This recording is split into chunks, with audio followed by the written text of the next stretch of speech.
You sit down to study, textbook open, highlighter in hand.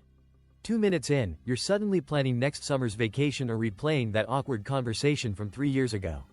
Sound familiar? Studies show our minds wander about 47% of the time during routine tasks.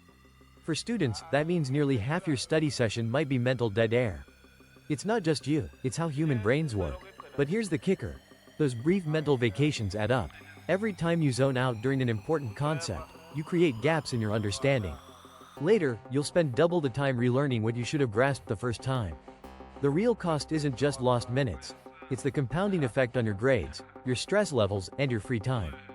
Your brain has a built-in daydreaming system called the default mode network. It's like a background app that runs when you're not actively focused on a task. Think of it as your mind's autopilot.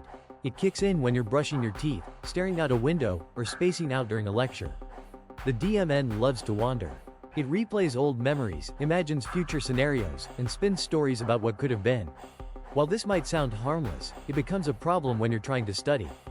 Your brain defaults to this mode because it's easier than concentrating. It's like choosing Netflix over homework. Your mind prefers the path of least resistance. The tricky part? You often don't realize you've slipped into it until minutes have passed. You might be staring at your notes, but your brain's somewhere else entirely. This is the default mode trap. It's not that you're lazy or unmotivated, it's just how your brain's wired. But here's the thing. You can train yourself to notice when it happens and pull yourself back. It's about catching those moments before they spiral into full-blown daydreams. The more you practice, the easier it gets to stay in the zone. But here's the thing. That tendency to drift isn't just a quirk of your brain. It's a business model. Every time you unlock your phone, you're stepping into a casino where the jackpot is your attention. And the house always wins. Social media platforms aren't just tools. They're billion-dollar attention engines, and they've gotten terrifyingly good at their job. They learn to exploit the very wiring of your default mode network. Your brain craves novelty. It gets a little hit of dopamine, a squirt of pleasure, every time it encounters something new and unpredictable.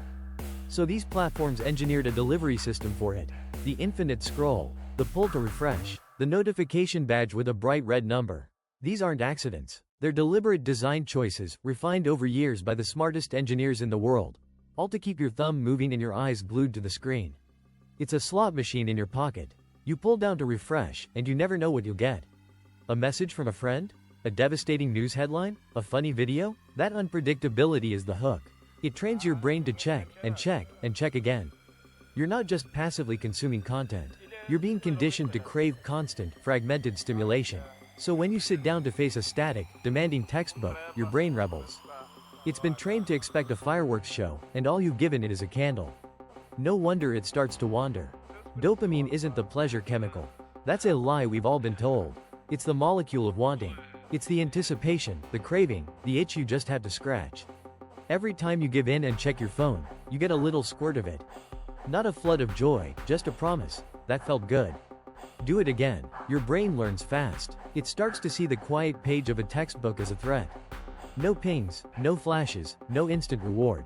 Just a slow, grinding demand for effort. And your brain, now addicted to the quick hit, rebels. It feels like boredom, but it's actually withdrawal. Here's the brutal part. Your prefrontal cortex, the voice of reason that says, keep reading, runs on the same fuel. It needs dopamine to function, but it needs it in a steady, low dose.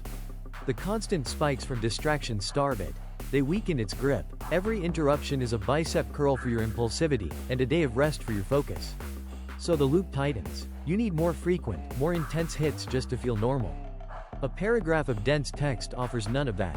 It feels unbearable, not because you're lazy, but because your brain's reward system has been recalibrated to demand a jackpot every 15 seconds. This is the dilemma. Your own neurology now treats deep focus like a famine. The silence of a study session triggers a panic response. You daydream, you fidget, you reach for the phone just to relieve the discomfort. And each time you do, you teach the craving to scream louder next time. You're not fighting a character flaw. You're fighting a hijacked reward system that's been trained to see distraction as survival and studying as a threat. Breaking that cycle starts with recognizing that the unbearable feeling isn't a signal to escape. It's the feeling of your brain rewiring itself back. So you're stuck in a dopamine loop. Your brain's default mode network, the DMN, keeps dragging you off into daydreams the moment things get still. Neuroscientists sometimes call it the me network because it spins stories about your past and future when you're not focused on a task. It's not your enemy, but it's become a runaway engine. You need to tune the idle. The good news? You can train your brain like a muscle. Focus isn't a magical gift. It's a skill you build with the right drills. Start with the Pomodoro technique. Set a timer for 25 minutes. No more, no less. Tell yourself the only task in the universe is that one textbook page until the bell rings. This works because it shrinks the horizon.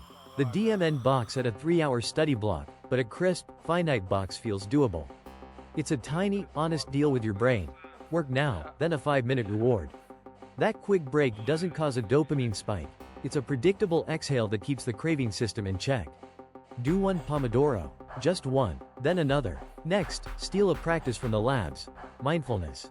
I'm not talking about scented candles. This is a direct assault on the DMN. Sit for 5 minutes before you open your books. Close your eyes and focus on your breath. Your mind will wander within seconds. That's the point. Every time you notice it wandering and gently bring it back, you're doing a mental representative. You're strengthening the prefrontal cortex's ability to silence the chatter. It's not about clearing your mind, it's about catching it. Do it daily, and you'll feel the difference on the page. Finally, stop negotiating with temptation. Environmental design is your silent bouncer. Your phone is a slot machine of variable rewards. Put it in another room. Not face down on the desk, gone. Clear your workspace of everything except the single textbook, a notebook, and a pen. Your vision shouldn't land on clutter that cues old browsing habits. This eliminates the micro-decisions that exhaust your willpower. Make the right choice the only choice. Turn your study spot into a cockpit where daydreaming just isn't on the instrument panel. But here's the part nobody tells you. All those timers and noise-canceling headphones are just props. They crumble the moment you hit a bad day, a breakup, or a boring topic that makes your soul itch. Real focus doesn't come from a technique. It comes from who you decide to be.